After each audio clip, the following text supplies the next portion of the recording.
right, guys, welcome back to another episode of the Cigar Snob Podcast. And today we are joined by Anto Mahroukian of Española Cigars and JM Tobacco. Anto, welcome, man. Eric. Welcome to Miami. Welcome to Cigar Snob. Thanks for having me, Eric. This is a long time coming. You know, I've been wanting to do this for a very long time, and thanks for having me on. No, man, awesome. We've been a long distance fan of what you guys do. Thank you. Being based in LA and us in Miami, you know, sometimes you don't get enough of your products around here. Sometimes, you know, we don't get to hang out. So we hang out at trade shows, but that's right. We're all very busy at that time. So yeah. Obviously, West Coast dominant product. You know, our brands relatively do well in California and the surrounding areas, but we definitely want some more East Coast representation for sure. Yeah, man. So why don't we give a little bit of a recap or a brief company history? Of course. Right?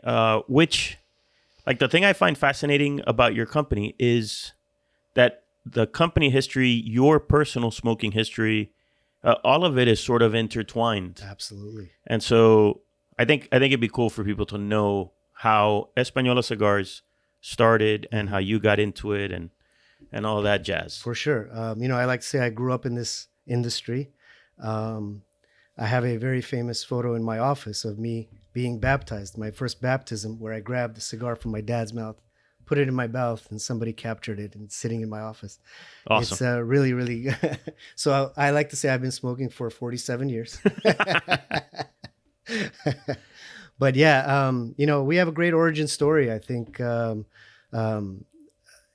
be very interesting because, you know, we started off as a kind of like newbies in the business, somebody who's had nothing to do with the cigar business, meaning we didn't come from a family of tobacco growers. Yeah.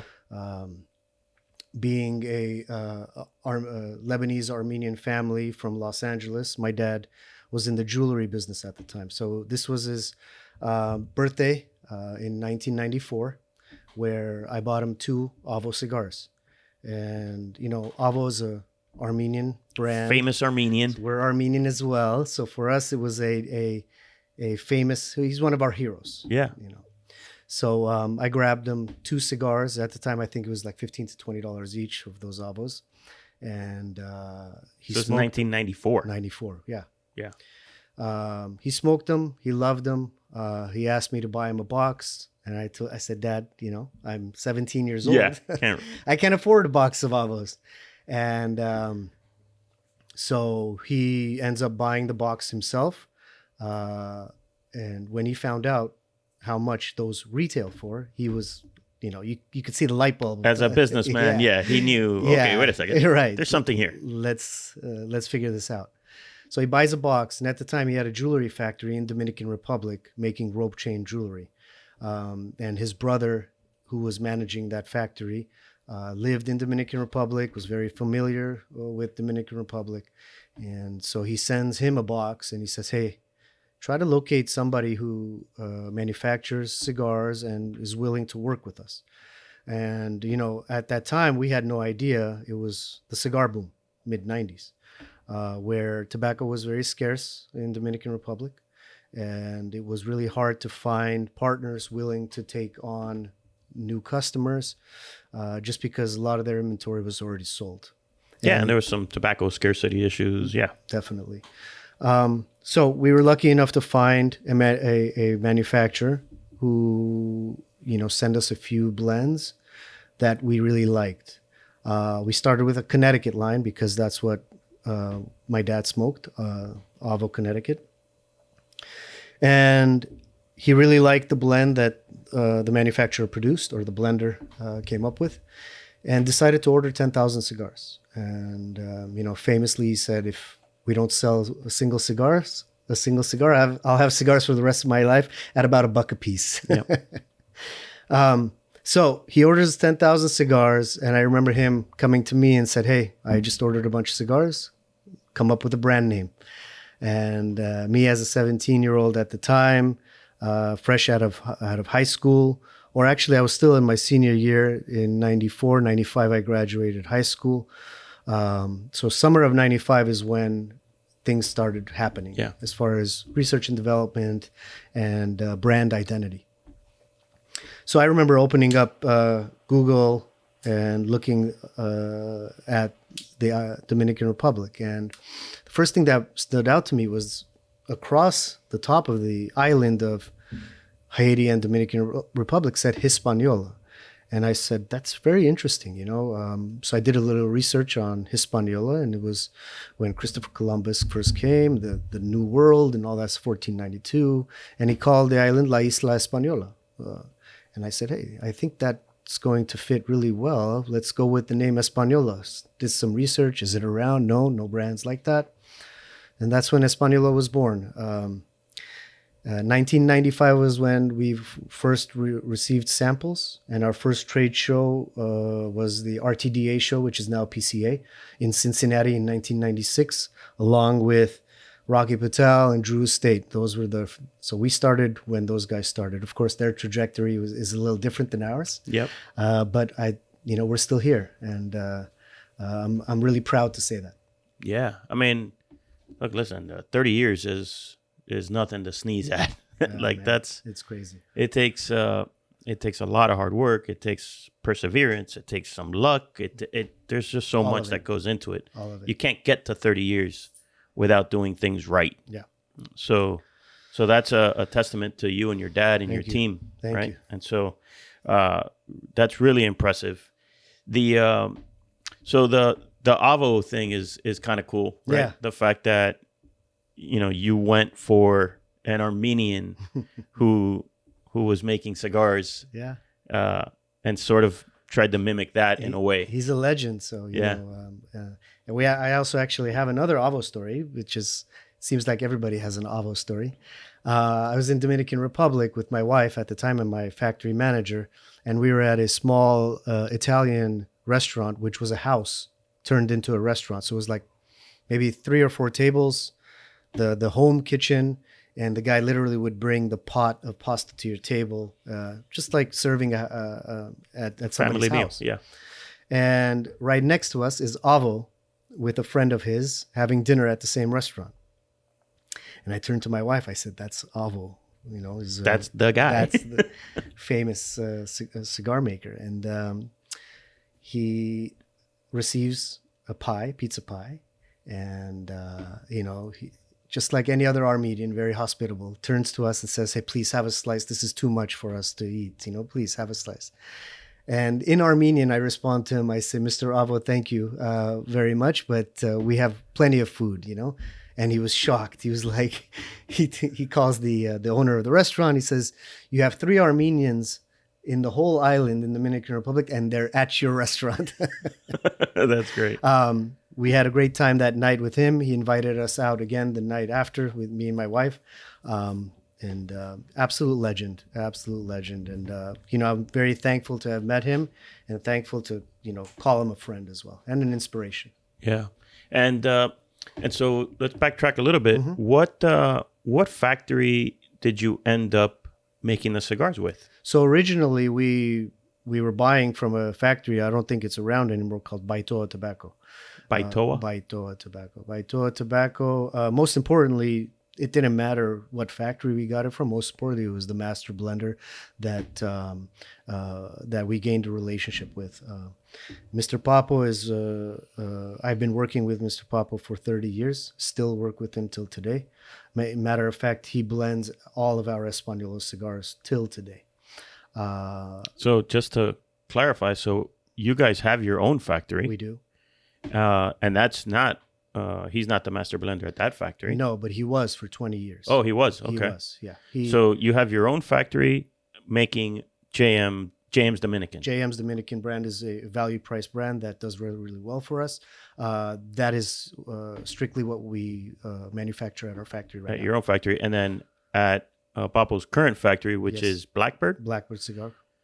So Blackbird, we've rated their cigars. They're great guys. Mm-hmm. So Blackbird makes Española. Yes, they do. So all Españolas are made at Blackbird. At the Blackbird Cigar Factory. Very good. And this is a decision that was difficult because, you have your own factory. we have our own factory. Yeah. We feel like our factory is well deserved to make long filler cigars. As you may know or may not know, all of our JM cigars are Cuban sandwich cigars, so short and mixed fillers. The reason we do that is to be able to keep the price at a Of course. affordable price for everybody, because our JMs are known as value price cigars. And that's not to say we can't make. We actually have been making long fill cigars for a very long time. But in 2024, where a decision was made, actually, it was my decision without consulting my father, because he would have said no, is to release a limited edition cigar, the Year of the Dragon, Española Year of the Dragon, which we had never done before. Never released a limited edition anything. For me, it was a decision I made just because with a lot of my friends and family, we would get together and we would smoke Cuban cigars and not Española cigars. And, I found that to be pretty odd. My brother-in-law is a big cigar smoker, never liked to smoke Dominican cigars. If he was to smoke anything, it would be Nicaraguan or Cuban cigars. Okay. So when I approached Papo for this project, I asked him to make a cigar very similar to a Cuban cigar. And immediately he asked me, what kind of wrapper, and I told him I was open. And he suggested a Corojo wrapper, which is very close to Cuban style cigar. Without consulting with my father, we did this, and the Year of the Dragon was a success for us. Cigar and Spirits magazine, it won number 6 cigar of 2024, 94 rating, 93 rating at the Enthusiast, number 3 boutique cigar for the Enthusiast report for our Española Year of the Dragon. And so it was a limited edition at the time, and people loved it, and so did I, and I didn't want to see it go away. So we actually added it to our core line of Maduro, Connecticut, and a Corojo. So now it's available in our core line of Española 1996 cigars. Got it. And so lay out the portfolio again, because you just kind of breezed through Absolutely. it. So so originally when we started, it was just the Española Connecticut. So that was the first Española. That's correct. Back in 1996. 96. So Española Connecticut. Yep. And then people wanted a stronger cigar, so we went with a Maduro. At the time, we did a Connecticut broadleaf Maduro before San Andreas kind of took off and became really, really popular. So we added a Maduro line for the more complex smoker, somebody who wanted a stronger, full-bodied cigar. And forever, it was just those two, a Connecticut and a Maduro offering. So the trajectory is interesting because, we were in the middle of the cigar boom, and whatever we were producing was sold. So we doubled down on our production. And in 1998, 1999, we saw that it was kind of falling off, and yet we had doubled production, you know? So it was getting very, very, very difficult for us to be selling our premium cigars when the market was diluted with inferior product that should not have been ready for sale, meaning it wasn't aged correctly, it wasn't rolled correctly, it was rushed to the market. Yep. And a lot of people did that because they saw an opportunity in the business because of the cigar boom. So people were dumping product. Yeah, companies that were less mature, Mm-hmm. they made No those experience, They very made those new. moves. Yeah, I mean, it as long and as old as the the premium cigar industry is, it's always it's always been injected with new blood. Yeah, they so- see opportunities, Yeah. of course, and I don't blame them. I don't blame them at all. It's just that they didn't do it the right way. No patience, and this business is all about patience. Like, for example, like what I'm smoking has been sitting on shelves for me for 2 years, and I'm just like, let's get it out there. Well, now that you said that, let's talk about it. So we're smoking what's coming out next year. Next year at PCA, so we're giving the PCA members the first chance at. So getting in this. April, you'll all get to smoke this. This is the just aniversario, Española aniversario. Española Anniversario. But it celebrates 30 years. 30 years, absolutely, yeah. So this is a 7-year aged tobacco, 2-year aged cigars. So the cigars have been rolled 2 years ago in summer of 2024. It will be 2 years by the time it's released in April, almost. Yeah. But we're super proud of this product, super proud of this blend. Again, could not have done this without Papo and the people at Blackbird. I give credit to so many people. I mean, a cigar being rolled, hundreds of hands have touched this. So we couldn't do this without the producers, the growers, the master blenders, the people who are fermenting and curing these tobaccos, sorting, the rollers, quality control people, the managers. I mean, you name it. Can't do this without those people. So all credit goes to them. Yeah, we put it out there, we market it, but all the credit is given to the people who come before us. I mean, so this is a Dominican filler and binder. That's correct. And a San Andres wrapper. San Andres wrapper. So right when I lit it, and obviously we've been at it now for a little bit, but right when I lit it, I could taste the Dominican. I call it it has like a Dominican core flavor, and you can taste that it's Dominican, in all of the good ways, right? Some cigar. Every country's cigars have let's say a good and a bad, or a good and a less good. Distinct flavor. Yeah, but there's always a good version of those flavors. Like for example, if we were talking about Nicaragua, you can go way too punchy. Sure. It's very easy to go punchy in Nicaraguan tobacco, right? Or overly earthy in Honduras. You can get like gritty earthy in Honduras easily if you don't do it a certain way. And in the Dominican Republic, I think you can get minerally, you can almost get sweet in a weird way that I don't think is pleasant, And so this has all of the good Dominican qualities. It really does. Thank you. This is the first time I'm smoking it. I think it's really well done, man. Thank you. You can taste the tobacco is aged. There's no question about that. There is zero harshness, zero bite, zero stinging of the eyes. Things that when we smoke indoors, which we typically, most of the time we're smoking indoors. When a cigar has been under fermented, we can always feel it in our eyes, right? And there's 3 of us in here smoking without the extractor on because it makes too much noise, and it's not bothering at all. Yeah, I appreciate it. Yeah, this is so the Corojo Española was my go-to before this. And now this is all I smoke. This is going to be available in a Maduro wrapper, which is what we're smoking today, and also a Habano, Ecuadorian Habano. The Ecuadorian Habano, just as good. The binder is a San Andres binder on that one with Dominican filler. So it's a little less Dominican, but equally good. You're a Maduro. I'm a Maduro kind of guy. I love right? Maduros. Yeah, for sure. Every Habano, time you give me a cigar, it's a Maduro. So yeah, you did our Española rated our Maduros recently.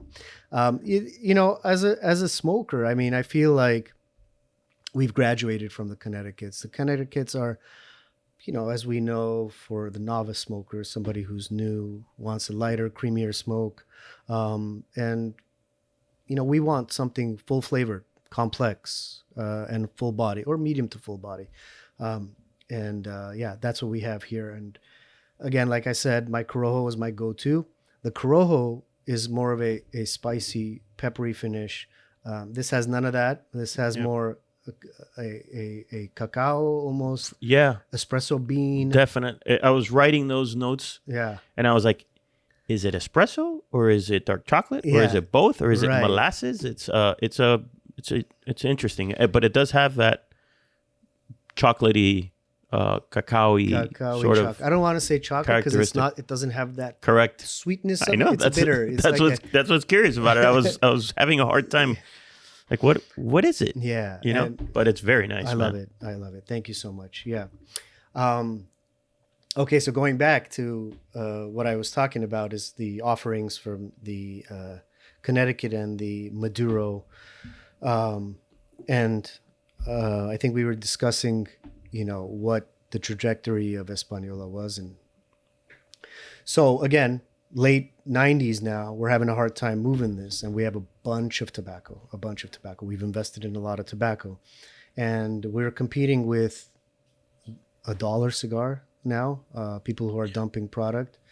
And, at the time we had to pivot. We had to decide on how we're going to continue selling cigars. And that's when we decided to have a kind of a house brand, a generic product named after the company. So the company was JM Tobacco, and we decided to come up with JM's Dominicans. JM's Dominicans are a sandwiched, Cuban sandwich, short mixed filler tobacco cigar that originally was offered in only a Sumatra wrapper because it was one of the cheaper wrappers out there. And for us, it was very important to keep price low. We also boxed them in 50s, so 50 cigars to a box just to keep cost down. And immediately we had great success with JM's Dominican, so much so that Española almost took a backseat to everything. And that was 2001 when we released our JM's Dominican line. So JM's Dominican till today does really, really well for us. Now it's available in 6 blends. We have 4 Dominican blends. 2, we use some Nicaraguan tobacco in there as well, so we call it JM's Nicaraguan. So the JM's Dominican comes in a Connecticut, a Maduro, a Corojo, and a Sumatra in the Dominican, and the Nicaraguan is a Sumatra and a Maduro blend. We have from Corona all the way to a Gordo Grande size, so 6 different sizes in 6 different plates. So we have 48 offerings in the JM's line. Again, it does really, really well for us. But, for us, it was all about putting out a product or a cigar that we were able to do events with. So we were able to kind of put out to send to magazines for ratings. And we couldn't do that with JMs. Yeah, of course. And we were kind of like in the game, but not in the game, So for a very long time, Españolas were kind of like local shops that carried them, less than 10,000 cigars a year production, until about 2016 when we decided to bring Española back as our 20-year anniversary. But we couldn't really do a 20-year anniversary with a product or a brand that not a lot of people had heard of. So we kind of brought it back to the market. Yeah, outside of LA, saying that the cigar was 20 years old, you're Right. like, wait a second, I haven't even seen this. Yeah. So in 2016, we did re-release of our Española, rebranded it, yeah. And it has the island of Española on it. The island of the Española on the label, yeah. And I do want to clarify something, because there may be a confusion here locally, since here in South Florida, there is a cigar store called Española Cigars. There is. That's because they're on Española Way in South Beach. Yes, no affiliation with us. There's no affiliation with Española, the cigar company. Yeah, and no trademark issues. No animosity or anything. Yeah, nothing. Like, they're doing their thing, we're doing our thing. There's a lot of room for everybody in this industry. Although our name has been registered and trademarked and all that stuff, no issues. Yeah, it is a lounge. It's a cigar lounge. It's a cigar lounge. Great guy, Claudio, great dude. Nice. And so, yeah, there's no reason to have an issue. No. I wanted to clarify that for our local listeners. Gotcha. Even though the show's listened to everywhere, but there's obviously a lot down here that listen to the show.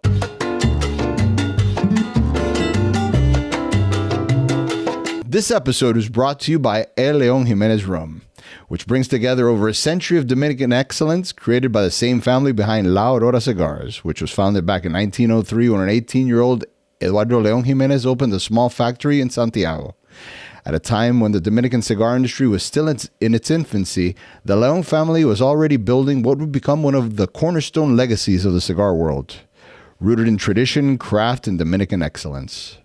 And now the same legacy lives not only in cigars, but in a glass. The León Jiménez 110 anniversary rum was created to celebrate 110 years of La Aurora's history.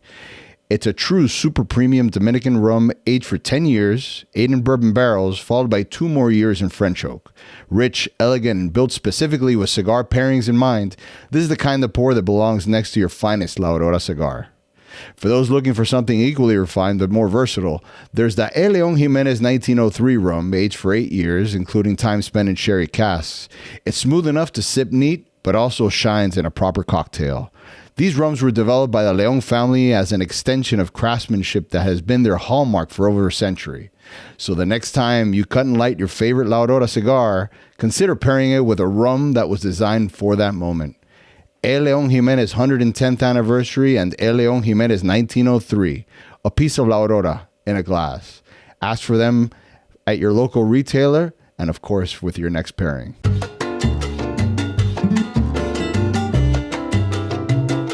One other question about this particular cigar, Yes. the Aniversario. Yes. This is not a limited product, right? No, it's going to be a brand extension. So it's going to be Regularly available. Española Aniversario as a brand. Very It's good. going to be available. And so you have it's like the Connecticut has like a cream color label, That's right. then a red and a black. Yes. So what are we looking at for the 30? So for the Española Maduro, it's a black and gold. A really nice band that, it's going to be kind of like teased out as far as out on social media and excuse me, on press releases. We want to do the unveiling at PCA. Yeah.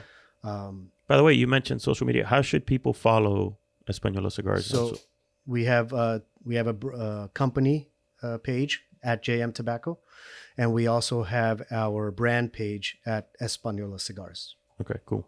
So if they want to know when this is going to be available, should they? But they're not in the trade, right? Because that PCA is only for trade. Yes, Talking about the PCA trade show. Should they just follow Española Cigars? absolutely. Yeah, Española Cigars is up to date on all product releases, up to date on where you can find it, and also our website españolacigars.com. But the N is with an N-Y, so it's difficult for people to get to. Oh, so the URL Yeah. is Española Cigars with With an the N. N, yeah. Ah, like my last name, Calvino. So we emphasize the Enya. The Enya is actually the background pattern of our boxes. It's one of our kind of hallmarks, maybe you could call it. We really like to focus on the Enya a lot. You kind of lean into it. Yeah.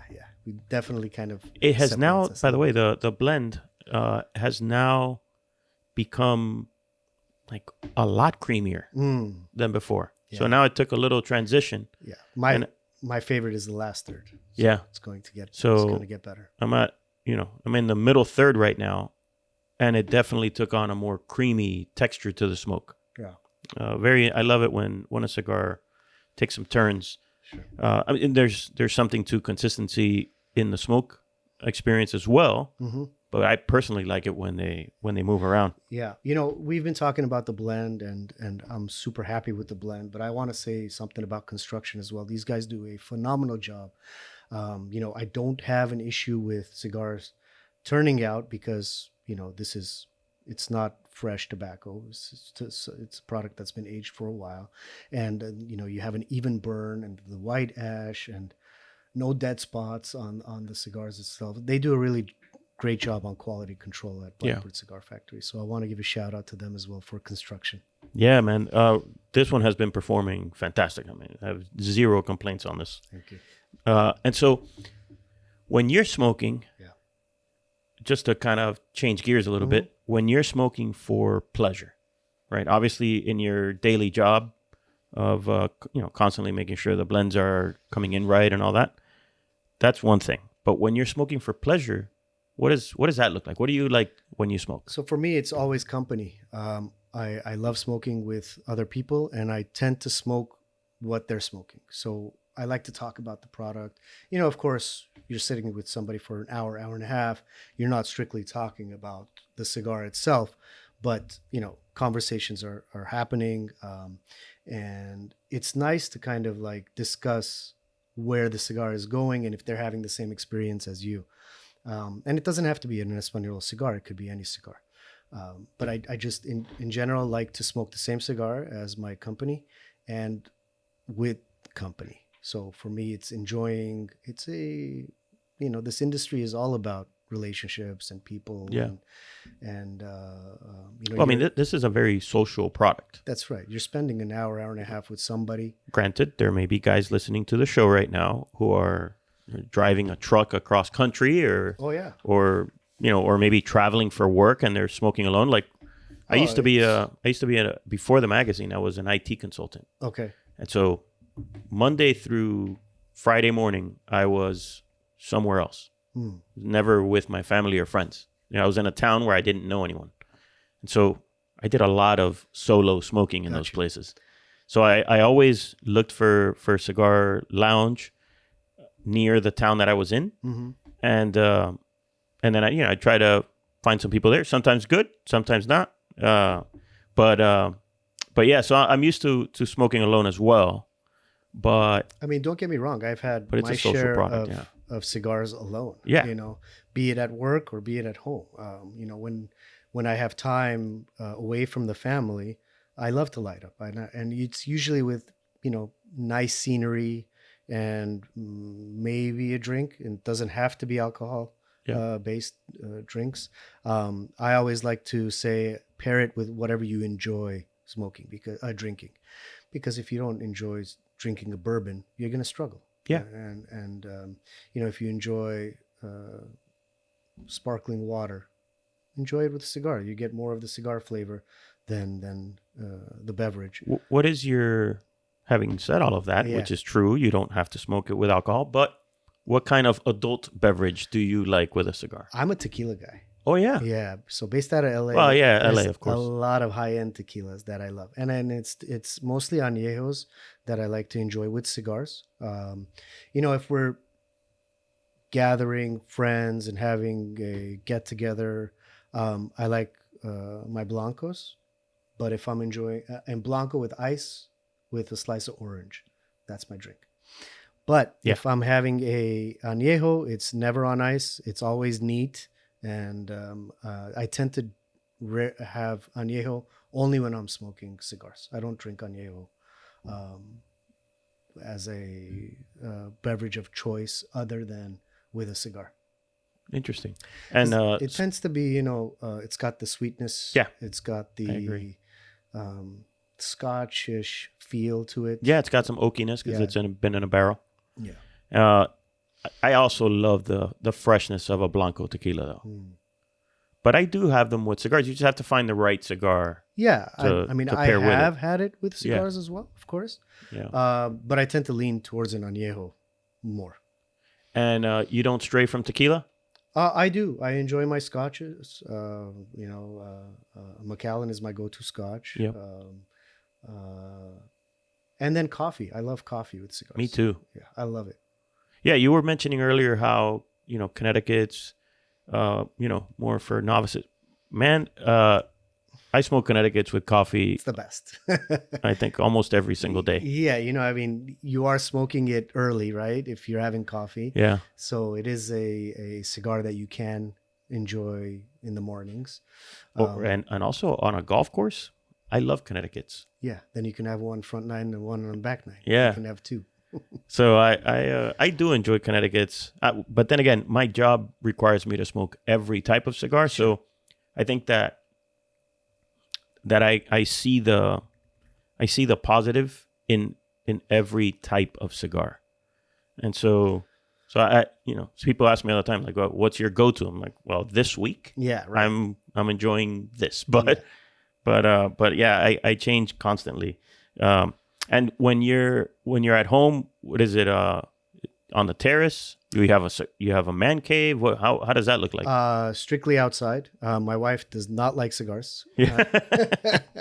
Her father is a big cigar smoker. My father is a big cigar smoker. Her brother is a big cigar smoker. So it's a cigar smoking family on her side, both sides, my family and hers. But she doesn't like it at all. She doesn't smoke.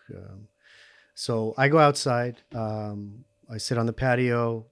We have a pool, so I like to kind of any body of water and cigars kind of go hand in hand.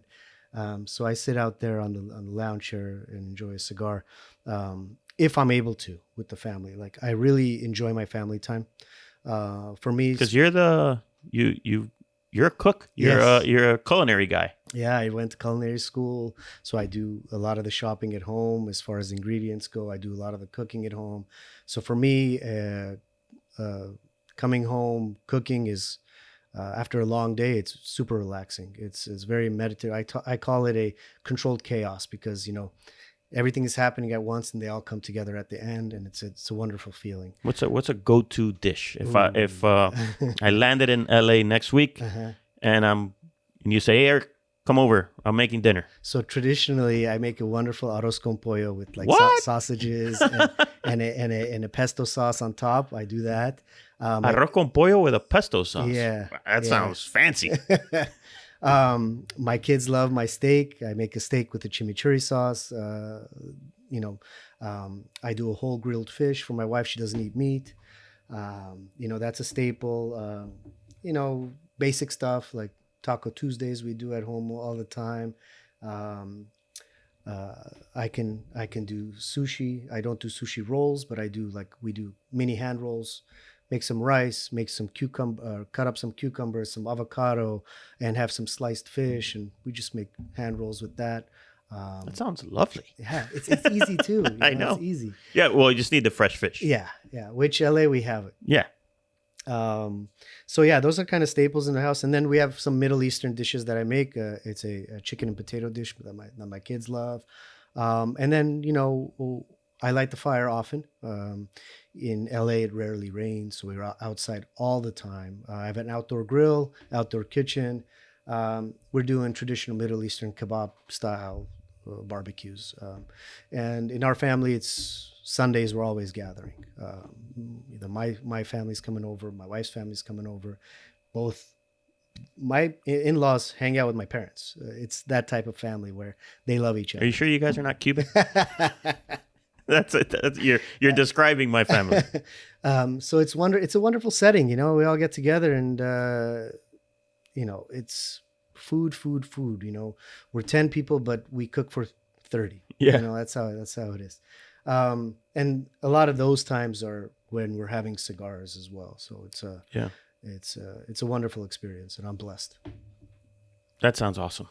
Now, let's again. I want to make sure that people understand the brand Española.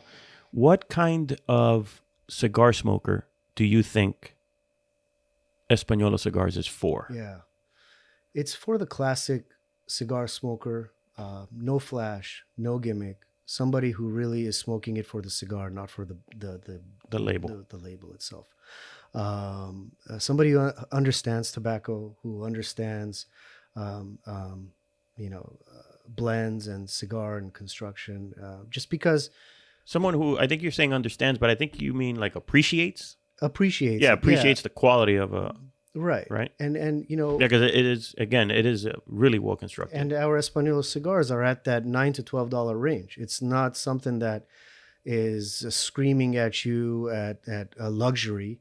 It's more of a quality product at a value price. The true cigar smoker really appreciates that, and they're not adding another $10 because of the band itself or the label.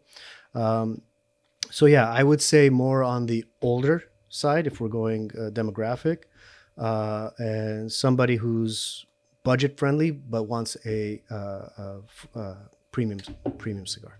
So premium product at a fair price. That's absolutely right. Is the idea. Yeah. Yeah, I think $9 to $12 today for a premium cigar is a fantastic price.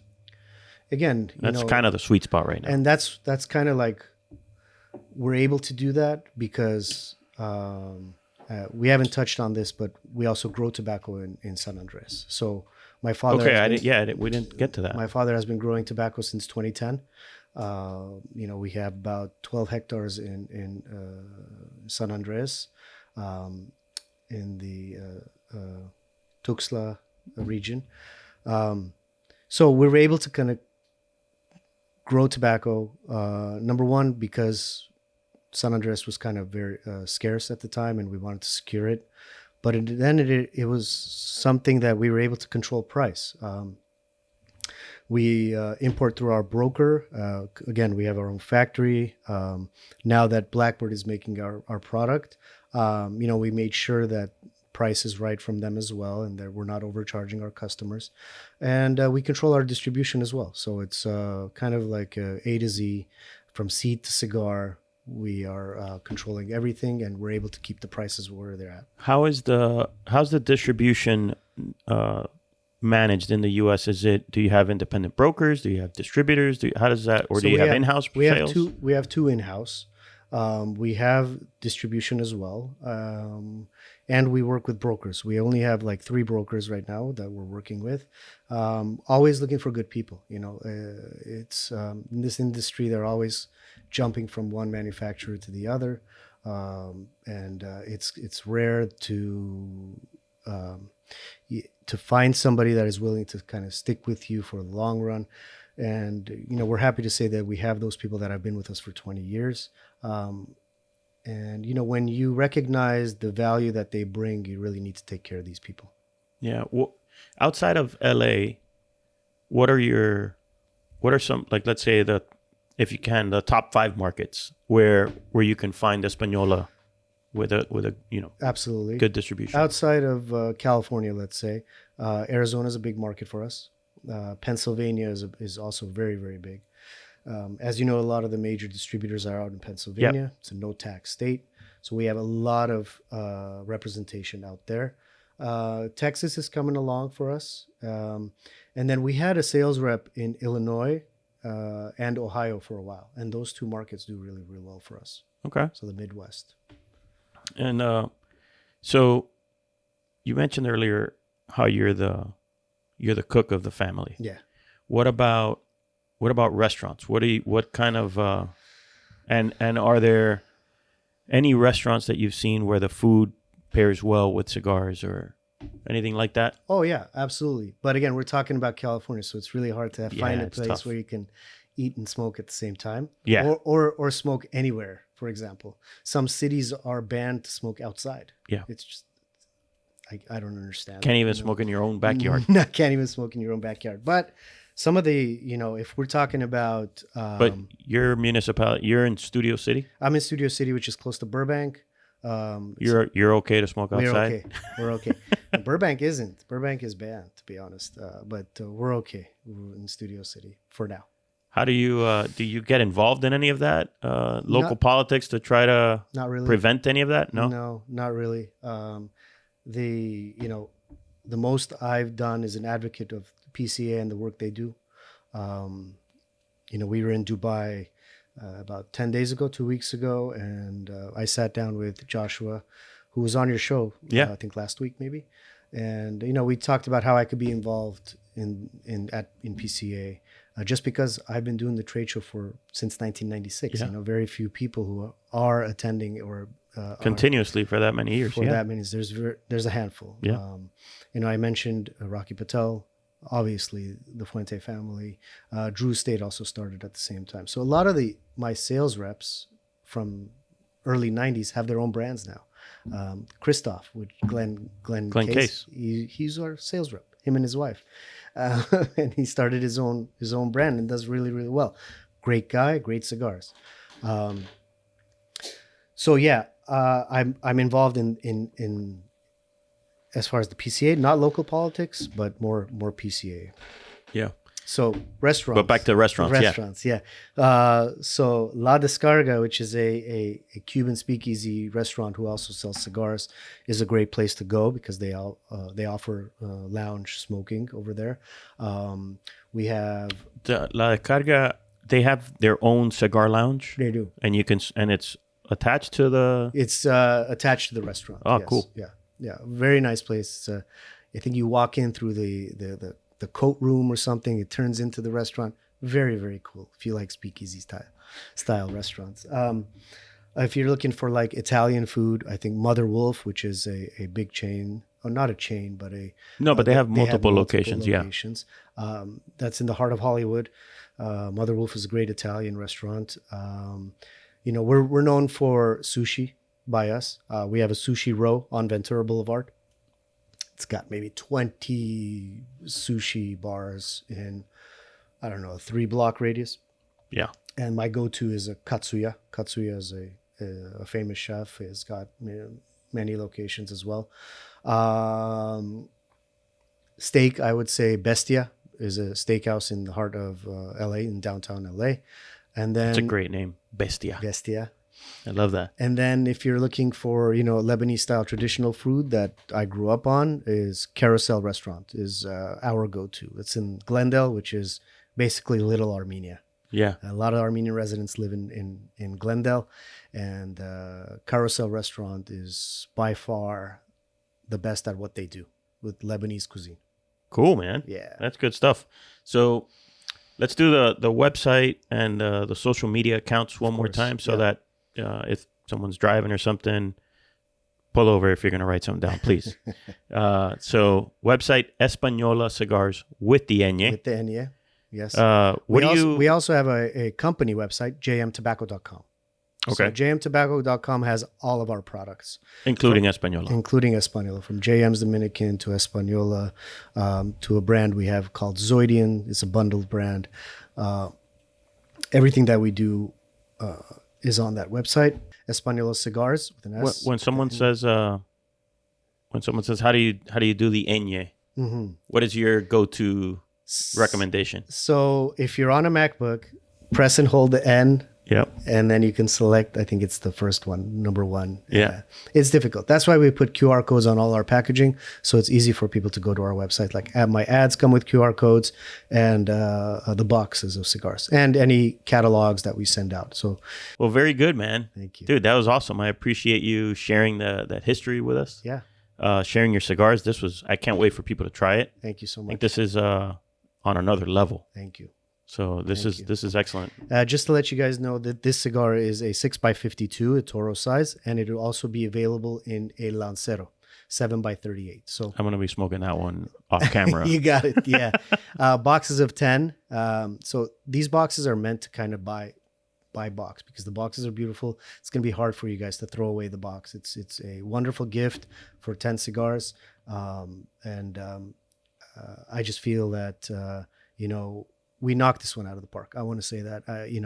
I hate to kind of toot my own horn, but yeah, I think we really did a good job, and I can't wait for you guys to try this come PCA or in the summer of 26. Beautiful, beautiful stuff, man. Thank you, Anto. Thanks, Eric. Thank you for having me. All right, guys. Well, there you have it. Española Cigars. Check it out. Bye.